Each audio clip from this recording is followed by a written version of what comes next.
ప్రాణమిచ్చి మాట్లాడిన దేవా నీదు ప్రేమకు దాసులము.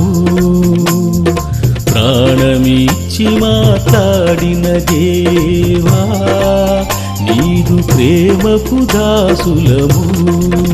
మాకు ప్రాణం లేని సమయంలో ప్రాణమిచ్చిన దేవుడవు. ప్రాణమిచ్చిన దేవుడవు. మాకు ప్రాణం లేని సమయంలో ప్రాణమిచ్చిన దేవుడవు. ప్రాణమిచ్చిన దేవుడవు. ప్రాణమిచ్చి మాట్లాడిన దేవా నీదు ప్రేమకు దాసులము. Praise the lord. ప్రాణమిచ్చిన దేవుడు అనే ఈ టీవీ కార్యక్రమం ద్వారా మీరు ఆశీర్వదించబడుతున్నారని నమ్ముతున్నాము. ఈ టీవీ కార్యక్రమాన్ని వీక్షిస్తున్న ప్రేక్షకులకు యేసు నామములో శుభాభివందనములు. ఆమేన్. 2 కొరింథీయుల పత్రిక 6వ అధ్యాయము 2వ వచనము నుంచి చదువుదాం. ఇదిగో ఇప్పుడే మిక్కిలి అనుకూలమైన సమయము.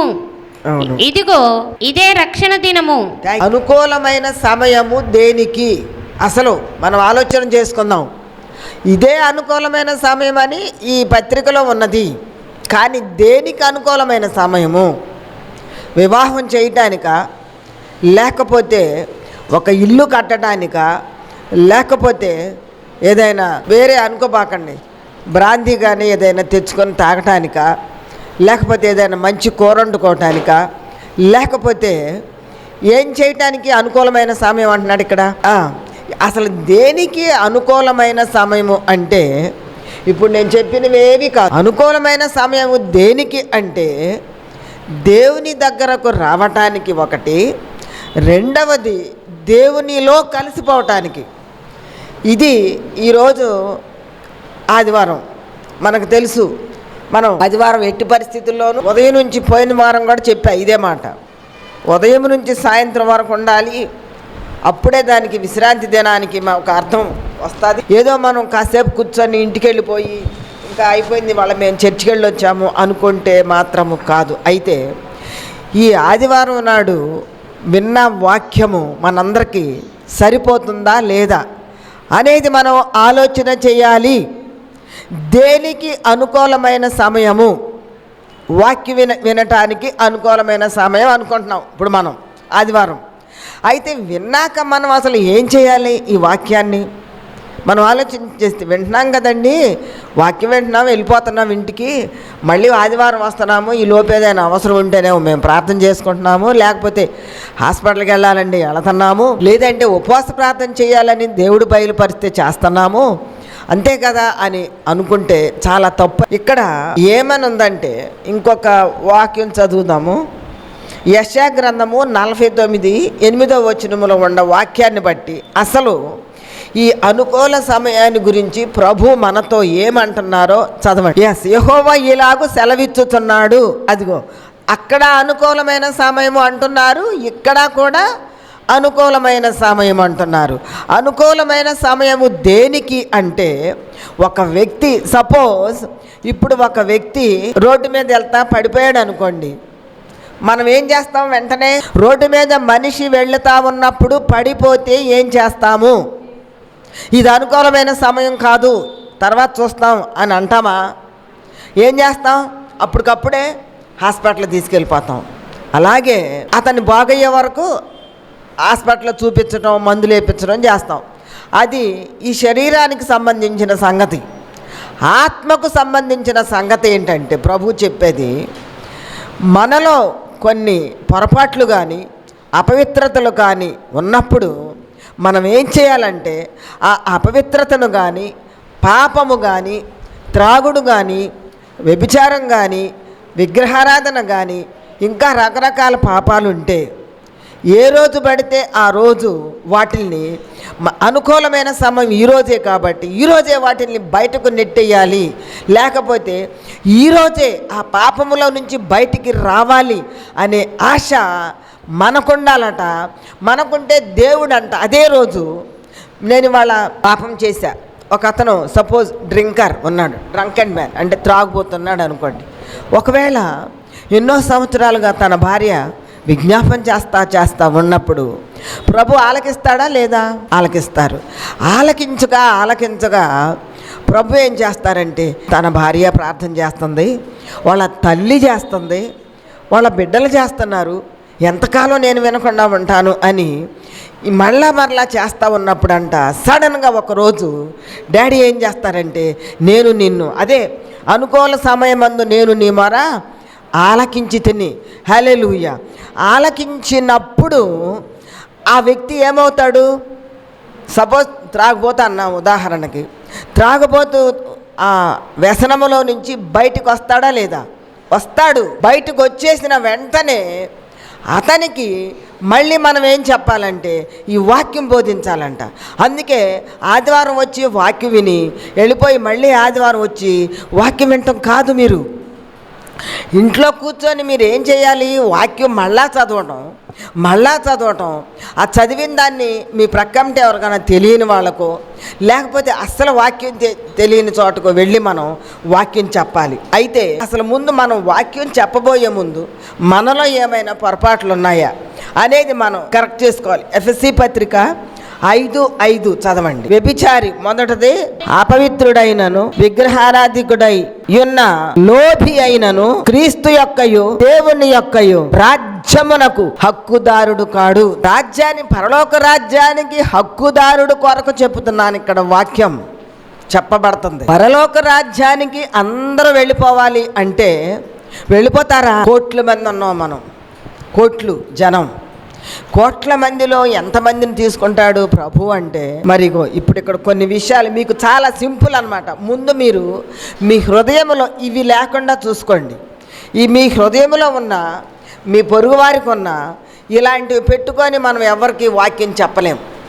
నేనున్నాను అనుకోండి, నేను కూడా ఇలాంటి లక్షణాలు పెట్టుకుని వాక్యం చెప్పలేను, అసలు చెప్పకూడదు. నన్ను ఒకవేళ మామూలుగా అందరినీ నరకంలో పడేస్తాడేమో కానీ ప్రభు నన్ను ఇంకా ఆ నరకానికి ఇంకా వేడి ఎక్కువ చేసి పడేస్తాడు అందులో పాపంతో వాక్యం చెప్తే. నాకైనా పనిష్మెంటే. ఇవన్నీ ఉండకోకుండా అసలు ఈ పాపాల్లో ఏ రకమైన పాపము ఉండకుండానంట మనము వేరే వాళ్ళకి చెప్పడానికి ప్రయత్నం చేయాలట. అంతే తప్ప మనలో మొట్టమొదటి వ్యభిచారము అని ఇచ్చాడు. మీలో జారత్వమే కానీ 3 ఏ విధమైన అపవిత్రతయే కానీ లోభత్వమే కానీ వీటి పేరైనను ఎత్తకూడదు. ఇది పరిశుద్ధులకు తగినది. అంటే మన పేరు ఎత్తకూడదు. అసలు అపవిత్రత అనే దయ్యం మనల్ని చూసినప్పుడు ఎవరు ఈ వ్యక్తి అంటే ఆమె ప్రార్థన చేస్తారు, వాక్యం చెప్తారు, భర్త కోసం ప్రార్థన చేసుకుంటారు ఇంట్లో కూర్చొని, ఎవరి జోలికి పోరు అని మన గురించి చెప్పాలట చూసినప్పుడు. అయితే ఇందులో ఉన్న పాపములలో మొట్టమొదటిది 5లో వ్యభిచారి అయినను అపవిత్రుడు. ఈ వ్యభిచారం అయినా అపవిత్రత అయినా దగ్గర ఒకటే. ఒకవేళ వ్యభిచారులు అనేవాళ్ళు పోయినసారి వాక్యములో అసలు పాపము వ్యభిచారంతోనే స్టార్ట్ అయిందని చెప్పా. ఇప్పుడు ఫోన్స్ చేస్తూ ఉంటారు, నా భర్త నన్ను విడిచిపెట్టి వెళ్ళిపోయాడమ్మా, అయిపోయింది కదా ప్రార్థన చేస్తా. తర్వాత మళ్ళీ వెంటనే నా భార్య విడిచిపెట్టి వెళ్ళిపోయిందని చెప్తున్నారు. మగవాళ్ళు చెబుతుంటే నిజంగా నాకు కన్నీరు వచ్చేస్తుంది. ఏంటయ్యా ఎందుకు అలా చేశారు ఏంటి అంటే పాపమే కారణం హృదయంలో ఉంది. ఇప్పుడు మనకి రక్షణ ఎక్కడ కావాలి అంటే ఇందాక నేను చెప్పా, రోడ్డు మీద మనిషి వెళ్ళినప్పుడు శరీరానికి దెబ్బ తగిలితే శరీరానికి మాత్రమే డాక్టర్ మందేస్తాడు. మన హృదయంలో వ్యభిచారము, విగ్రహారాధన, పోకిరి మాటలు, బూతులు ఇవన్నీ ఉంటే ఎవరు బాగు చేయాలి? మన అబ్బాయి గారు కానీ మన బంధువులు కానీ ఎవరైనా చేస్తారా? ఎవరు చేయలేరు. మనం ఏం చేయాలి అప్పుడు? ప్రార్థన చేయాలి. ప్రార్థన చేసి యేసయ్యా మరి ఈ బిడ్డ ఇలాగున్నాడు, రోజంతా ప్రార్థన చేయడు. వాళ్ళ యొక్క సాతాను వచ్చి వాళ్ళలో కూర్చున్నప్పుడు ప్రార్థన చేయనివ్వడు దుష్టుడు. మరి బూతులు ఆడతాం, పోకిరి మాటలు, వ్యభిచారము ఇక్కడ ఉన్నాయి. నేనే 5:5లో వ్యభిచారి అయినను, అపవిత్రుడైనను, విగ్రహారాధికుడైనను. విగ్రహారాధన అంటే బొమ్మలకి కొలవటం ఒక్కటే కాదు, మన హృదయంలో ఎప్పుడు ఒకే ఆలోచన, ఎప్పుడు ఒకే ఆశ పెట్టుకోకూడదు మనం. లేకపోతే ఎవరో ఒక వ్యక్తిని ఎక్కువగా ప్రేమించకూడదు. ప్రభు అంటారు, మీరు ఏదైతే ప్రేమిస్తారో నన్ను తప్ప అవి మీకు అందవు. సమానంగానే ప్రేమించాలి. ఈ దేవుడి కంటే తక్కువ ప్రేమించాలి తప్ప అసలు ఒక మాట మనం ఆలోచన చేసుకుంటే, ఈరోజు మనందరం ఇలా గాలి పీల్చుకొని ఆరోగ్యంగా మందిరంలో ఉన్నాము అంటే దేవుని కృప తప్ప ఇంకేమైనా ఉన్నదా? ఎవరైనా వచ్చి ఇదిగమ్మా నీకు ఆరోగ్యం ఇస్తున్నాను తీసుకొని ఎవరైనా ఇస్తున్నారా? అనారోగ్యంగా ఉంటే పలకరించడానికి వచ్చిన వాళ్ళు ఎగతాళి చేయటం తప్ప, లేదంటే ఒక మాట ఏదో చెప్పి వెళ్ళిపోతారు తప్ప, ఆరోగ్యం ఇచ్చేది మాత్రం యేసయ్యని మనం గుర్తుపెట్టుకోవాలి. ఆరోగ్యంగా ఉండాలి అంటే మన హృదయంలో వ్యభిచారపు తలంపు ఉండకూడదు, విగ్రహారాధన అనే తలంపు ఉండకూడదు. కొంతమంది ఏం చేస్తారంటే ఫోటోలు పెడతారు, ఫోటో ఇళ్లలో. అయితే ఆ ఫోటో ఇంకా ఎందుకు చూడాలి మనం? చచ్చిపోయాడు ఒక వ్యక్తి, చనిపోతాడు, చనిపోతే ఆ ఫోటో ఇంకా చూస్తారా? వాళ్ళ మనస్సు అలాగ నేను నిజంగా విన్నానంటే చూశాను కాబట్టి చెప్తున్నా. ఒక ఇంటికి ప్రార్థనకి వెళితే ఒకరోజు ప్రార్థన చేసి వచ్చేస్తున్నా, వాళ్ళ ఇంట్లో ఒక ఫోటో ఉంది. నేను అనుకున్నాను ఆ ఫోటో వాళ్ళ అమ్మాయిది కాబోలు పెట్టుకున్నారు, మరి ఎక్కడ దూరంగా ఉందో లేకపోతే ఇక్కడే ఎక్కడ హాస్టల్లో పెట్టారేమో, చదువుకుంటుందేమో అనుకున్నాను నేను. సరే రెండో రోజు మూడో రోజు కూడా వెళ్ళేటప్పుడు నాకు కొంచెం డౌట్ వచ్చింది. అయితే అడిగా, ఏమండి ఈ ఫోటోలో ఉన్న అమ్మాయి మీ కోడలా లేకపోతే ఎవరండి, కూతురా అంటే మా కూతురేనండి అన్నారు. సరే అక్కడ నేను చూస్తూ ఉంటే నాకు కొన్ని మాటలు వినపడుతున్నాయి. నేను అందుకు అడిగా, మా అమ్మాయేనండి చనిపోయింది అన్నారు. ఎంత పెద్ద ఫోటో అంటే చాలా పెద్ద ఫోటో పెట్టారు. ప్రతిరోజు వాళ్ళు లేవంగానే ఎవరిని చూస్తారు? ఆ ఫోటోను చూస్తారా, యేసయ్యను చూస్తారా? ఆ ఫోటోను చూస్తారు. చనిపోయిన వాళ్ళ ఫోటోలు గుమ్మాల ముందు గోడల ముందు పెట్టుకుంటున్నారు. అదొక విగ్రహారాధన, అది తప్పు. అయితే ఏంటండి అలా చెప్తారు మీరు, చచ్చిపోయిన వాళ్ళు ఫోటోలు ఉండకూడదా ఇంట్లో అంటే? ఉండొచ్చు, కానీ మీరు ఒక పక్కన పెట్టుకొని దాచుకోండి. తర్వాత ఎప్పుడో మీకు జ్ఞాపకం వచ్చినప్పుడు చూడాలంటే చూడొచ్చు తప్ప అందరికీ డెలిబరేట్ అయ్యేటట్లుగా చూపించటం, లేకపోతే ప్రతినిత్యము ప్రతి క్షణము, ఒక రోజే కాదు ప్రతి క్షణం కనబడుతుందా లేదా? అటు వెళ్ళినప్పుడు ఇటు వెళ్ళినప్పుడు. సరే నేను అక్కడ చీకటి ఉందని చెప్పి నేను ఇంక వాళ్ళకేం చెప్పలేదు, కానీ నేను మనసులో అనుకుని ప్రభువా నన్ను క్షమించని వచ్చేసా. చనిపోయింది, చాలా యవ్వనస్తురాలండి, ఒక 25 years అలాగ ఉంటాయి. భార్యాభర్తలు తాగాదా వచ్చి చనిపోయిందట ఆ అమ్మాయి అంతటికి అమ్మాయి. మరి దాన్ని విగ్రహారాధన అంటారా లేకపోతే ఏమంటారు? ఏదో ఒక దేవతను పట్టుకొచ్చి ఇంట్లో పెట్టి పూజలు చేసి కొబ్బరికాయలు కొడితే విగ్రహారాధన కదండి. మరి ఇది కూడా విగ్రహారాధన అంటే విగ్రహారాధన క్రిందే వస్తుంది. విగ్రహారాధనతో సమానమే. ఒక వ్యక్తిని కొంతమంది అమ్మ నన్ను ప్రేమిస్తూనే ఇంకొక వ్యక్తిని ప్రేమిస్తుంది నా భార్య, విగ్రహారాధన కాదా? వాళ్ళు ఎక్కడికి వెళ్తారంట చివరి లాస్ట్లో చదవండి. క్రీస్తు యొక్కయు దేవుని యొక్కయు రాజ్యమునకు హక్కుదారుడు కాడు. క్రీస్తు యొక్కయు దేవుని యొక్కయు రాజ్యం ఎక్కడుంది? ఇప్పుడు భూమి మీద ఉందా? పరలోకం ఎక్కడుంది? దేవుని రాజ్యం ఎక్కడుంది చెప్పాలి అందరూ. ఎక్కడుంటుంది పరలోకం? క్రీస్తు యొక్కయు దేవుని యొక్కయు రాజ్యము. మనమున్నది ఏ రాజ్యంలో ఉంటాము? భూలోకం ఇది, భూరాజ్యము. భూమి మీద మనుషులు ఏలుబడి చేస్తున్నారు, రాజులు ఏలుబడి చేస్తున్నారు, ధనికులు ఏలుబడి చేస్తున్నారు. ఇది ధనికులు ఏలుబడి చేసే రాజ్యము, భూరాజ్యము, భూలోకము ఇది. కానీ మనకేమంటున్నాడు ప్రభు? అక్కడ ఎవరు ఏలుబడి చేస్తారంట? క్రీస్తు దేవుడు. హల్లెలూయా! చక్కటి బిరుదులు ఇచ్చాడు ప్రభువుకి. క్రీస్తు అనే మాట మనం ఎక్కువసార్లు ఉపయోగించాం.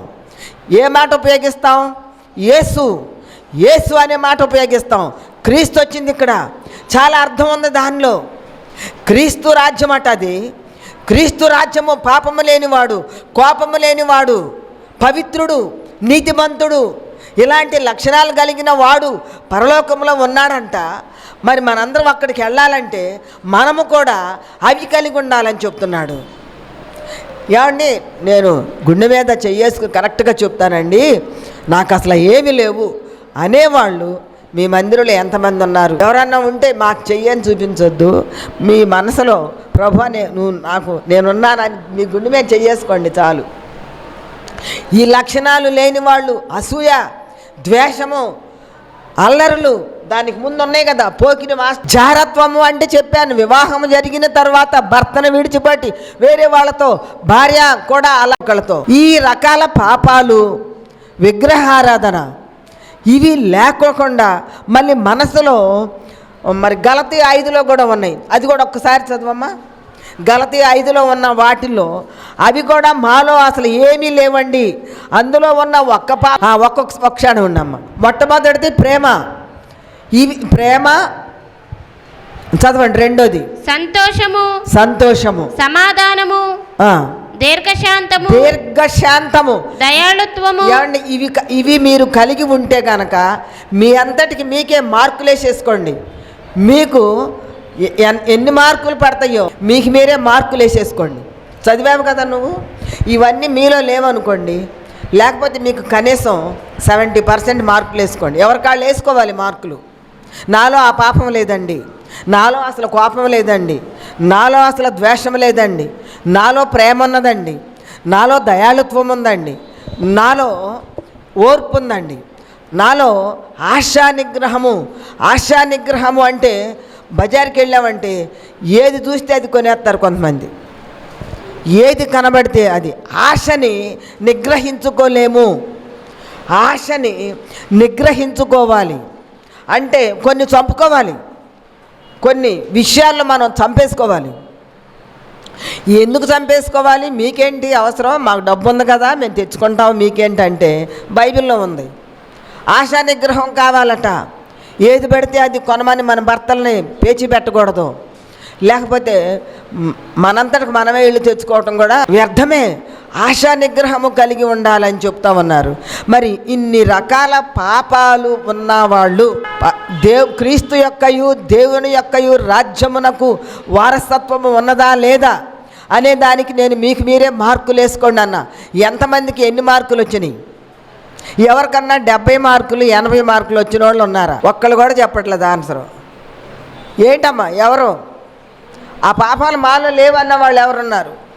అసూయ, ద్వేషము, మత్సరములు, కక్షలు, భేదములు, అసూయ, మత్తతలు, ఇవన్నీ అంట ఉండి ఉంటే మరి అమ్మ నేను వాక్యమే చెప్తున్నాను, ఇవి ఉన్న వాళ్ళకి పరలోక రాజ్యము లేదు. నేను చెప్పా ఇందాకే, నన్ను కూడా దేవుడు ఇంకా మాకు అలా పాపాలు ఉన్నవాళ్ళు ఎవరినైనా నరకంలో వేస్తాడేమో, నన్ను 2 రెట్లు నరకంలో వేస్తాడని చెప్పా. నేనేం హెచ్చించుకోవట్లేదు ఎప్పుడు. ఏమో నేను తప్పు చేస్తానేమో, ప్రార్థన చేస్తా ఉన్నప్పుడు నిద్రపోయినా తప్పే, ప్రార్థన చేయకపోవటం మహాపాపం అంట తెలిసిన వాళ్ళమే. అల్లర్లు చాలా చాలా మంచి మాటలండి ఇవన్నీ. మీరు కనుక వీటిని జయిస్తే నిజంగా మనం పరలోకానికే వెళతాం. మనం జయిస్తే వీటిని ఇంకా ఏం చేయగలం చెప్పండి? ఒకవేళ బాప్తిస్మం తీసుకొని వాళ్ళకి ఇలాంటివి ఉంటే వదిలేయండి. వదిలేసి వెంటనే బాప్తిస్మము కొరకు సిద్ధపడండి. ఇదే చెప్తున్నారు ప్రభు. బాప్తిస్మము తీసుకోవాలి అంటే వాళ్ళ హృదయాల్లో ఇందులో ఉన్నాయన్నీ ఉంటే నాకొద్దు బాప్తిస్మము, టైం కావాలి, టైం అంటారు కొంతమంది. ఎందుకు టైం? నీకు అనుకూలమైన సమయము నేడే, ఈరోజే. మనం ఈరోజు ఒక చీర కొనుక్కోవాలి అనుకుంటే గబా మార్కెట్కి వెళ్ళిపోయి కొనుక్కుంటావా లేదా? ఈరోజు ఒక మంచి కూర వండుకోవాలి అనుకుంటే వండుకుంటావా లేదా? చెప్పాలి. Yes, very good. అలాగే మరి నాలో ఉన్న పాపాన్ని నేను ఇప్పుడే తొలగించుకుంటా అని దేవునితో ఒప్పందము కలగాలి. దాన్ని ఏమంటారంటే ఒప్పందము అంటే దేవుడి దగ్గర మాట తీసుకోవాలి. అయ్యా నేను ఇంకెప్పుడునయ్యా చిచి నేను ఆ పాపం జోలికి వెళ్ళను, నేను ఎవరిని తిట్టను, నేను ఎవరిని కోప్పడను, మరి బాధ పెట్టను, ఇలాంటి రకాల పాపాలు నాలో వద్దు. కానీ నేను చనిపోబోయేటప్పుడు నా పాపాలు జ్ఞాపకము చేసుకోకుండా ఉండాలి అంటే ఇప్పుడే నా పాపాలు వదిలేస్తా, నేను పరలోకానికి వస్తా. ఏ క్షణమున ఎవరికి ఏం జబ్బు వస్తుందో ఏం బాధ వస్తుందో తెలియదు. కాబట్టి పాపము లేని వారిమిగా ఉండాలి. పాపము అదేంటండి, పాపము లేని వాళ్ళకి జబ్బులు రావంటే మీరు కావాలంటే ఛాలెంజ్ చేసుకొని చెప్తాను, జబ్బు రాదు. నీతిమంతులుగా ఉన్న వాళ్ళకి జబ్బులు రావు. ఎందుకని? ప్రతినిత్యము దేవునితో సమాధానం, దేవునితో మాట్లాడతారు. వాళ్ళ హృదయంలో దేవుడు దేవుడు, వాక్యం వాక్యం, ప్రార్థన ప్రార్థన తప్ప ఎవరిని తిడదాం ఈరోజు, ఎవరికి అన్యాయం చేద్దాం, లేకపోతే ఎవరికి ఏం బూతులాడదాం, లేకపోతే ఎవరి మీద గట్టిగా పోట్లాడదాం అని ఉండే మనసు ఉండదు. వాళ్ళ హృదయంలోనికి అసలు రాదు. అయితే ఇంకా ఇక్కడ ఏం చెప్తున్నాడంటే, ఇప్పుడు 22 చదవమ్మ. ఆత్మలో ఫలించిన వాళ్ళకి ఇవన్నీ ఉంటాయండి. ఆత్మలో ఫలించిన వారికి ఇవన్నీ ఉంటాయి. మీరేం చేస్తారంటే ఇప్పుడు ఈ చదువుతున్నాయన్నీ కనుక మీలో ఉంటే 100 మార్కులు వేసుకోండి, మీరు తిన్నగా పరలోకానికి వెళ్ళిపోతారు. ఇవన్నీ ఉంటే మీ అందరికి మీరే వేసుకోవచ్చు మార్కులు. చెప్పండి, చదవండి. ఆత్మఫలమేమనగా ప్రేమ.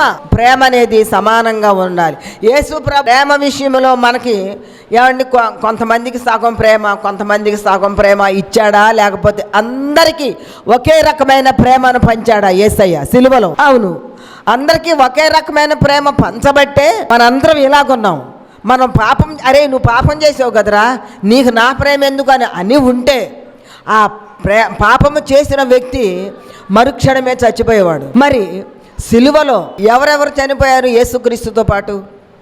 2. యేసుక్రీస్తు ప్రభువుని సిలువ వేసినప్పుడు యేసుక్రీస్తు ప్రభువుకి కుడి పక్కన ఒకళ్ళని ఎడమ ప్రక్క ఒకళ్ళని సిలువ వేసినప్పుడు ఏం జరిగిందంటే మహా అద్భుతమైన కార్యం జరిగింది ఆ రోజు. అక్కడ ఏంటంటే యేసు ప్రభువుని సిలువేసేశారు. సరే, ఆయన బహుఘోరంగా లోకం కోసం శ్రమ పడని శ్రమ అంటూ లేదు. 14 సార్లు సిలువ మొట్టమొదటిసారి భుజం మీద పెట్టుకొని నడుస్తూ సిలువకు చేరే లోపల 14 సార్లు పడిపోయారట.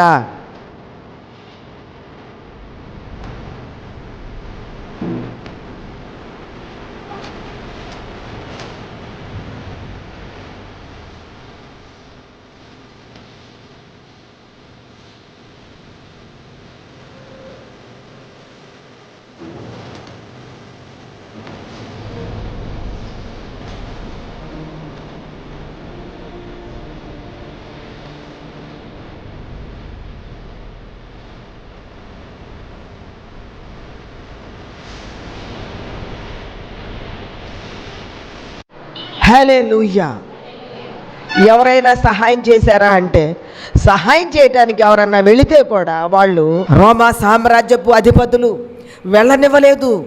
యేసుప్రభు దగ్గరికి వెళ్ళనివ్వట్లా, లేపనివ్వట్లా. మంచినీళ్ళు అడిగినా సరే నీళ్లు పోయినివ్వట్లా. నీళ్లు పోస్తానికి ఒక వ్యక్తి వెళ్ళి పట్టే లోపలే పగలగొట్టేశాడు, కింద పడేశాడు. రోమా సామ్రాజ్యములో ఏలుబడిలో ఉన్న అధిపతులు వాళ్ళు సరే సిలువేసేశారు. మనందరం 7 మాటలు చెప్పుకుంటాం. అయితే ఇదొక మాట ఏంటంటే, ఇది యేసుప్రభుని సిలువేసేశారు, అవతల ఒక వ్యక్తిని వేశారు. ఇద్దరు కూడా ఎవరంటే, ఎవరో దొంగలే, ఇద్దరు కూడా దొంగతనం చేసిన వాళ్ళే. నేను ఇందాక చెప్పా వ్యభిచారము, దొంగతనము, వీటి విషయాల్లో కొన్ని. ఇప్పుడు ఇక్కడ దొంగతనం గురించి చెప్తున్నా.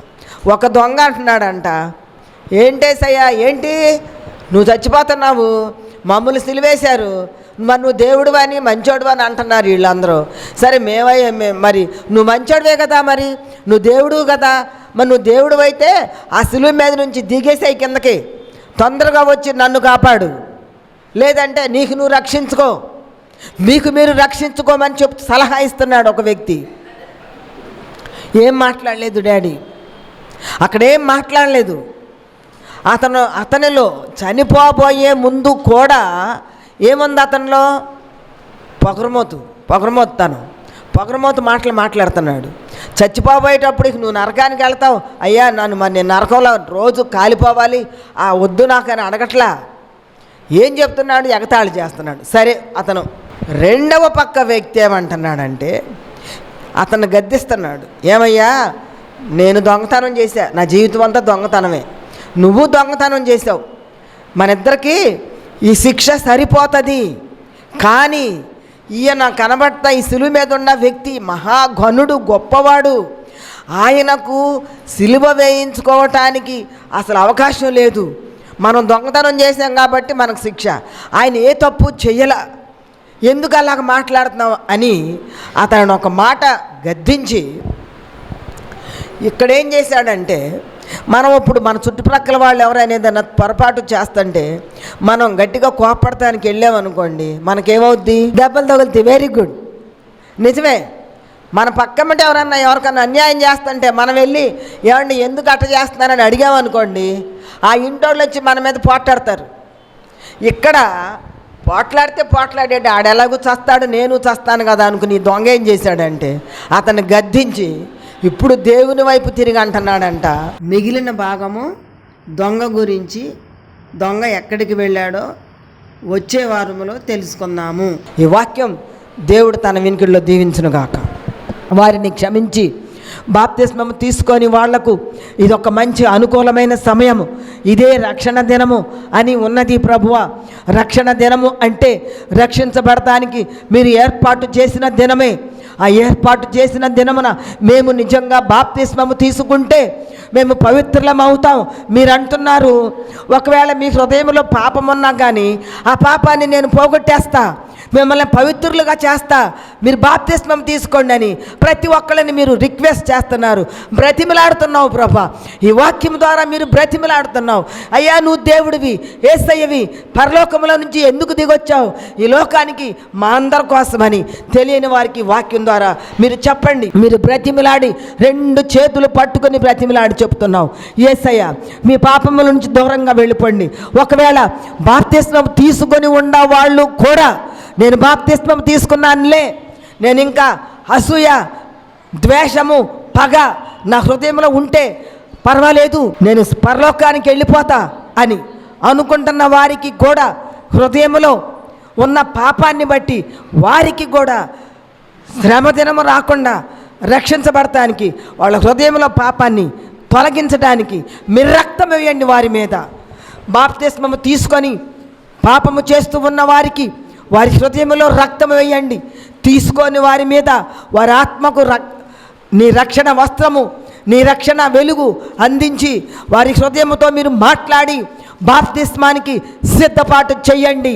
యావే దేవా, యేసు ప్రభువా, పరిశుద్ధుడా, ఎంతమంది ఇళ్లల్లో కూర్చొని, హాస్పిటల్స్లో కూర్చొని శరీరములో బాధలు, గాయములు, దెబ్బలు, క్యాన్సర్ వ్యాధులు, టైఫాయిడ్, మలేరియా, ఆర్థరైటిస్, పైల్స్ వ్యాధి, గుండె జబ్బు, ఇలాగున ఎందరో మహానుభావులు బాధలు పడుతూ ఉన్న వారిని సైతము మీరు విడిచిపెట్టకుండా స్వస్థపరిచి వారికి కూడా యేసు నామములో పరలోకం ఇవ్వండి. యేసయ్యా, పరలోకం ఇవ్వండి. వారికి బాప్తిస్మమే కాదు, మీరు రక్తం ఇవ్వండి, స్వస్థత ఇవ్వండి, వాళ్ళ హృదయం బాగు చేయండి, శరీరం బాగు చేయండి, ఆత్మను బాగు చేయండి. యేసు శక్తి కలిగిన నామములు అడిగి ప్రార్థించుచున్నాము తండ్రి, ఆమేన్. ప్రార్థనా అవసరతలకు సంప్రదించవలసిన మా చిరునామా: జే జయమ్మ విల్సన్, కృపా సన్నిధి, WRCC, door number 47-9-4, ESI hospital road, Gunadala 4, Vijayawada 520004, Krishna జిల్లా, ఆంధ్రప్రదేశ్, ఇండియా. మా ఫోన్ నెంబర్లు 93 96 80 80 26, మరి ఒక నెంబర్ 87 90 92 85 98.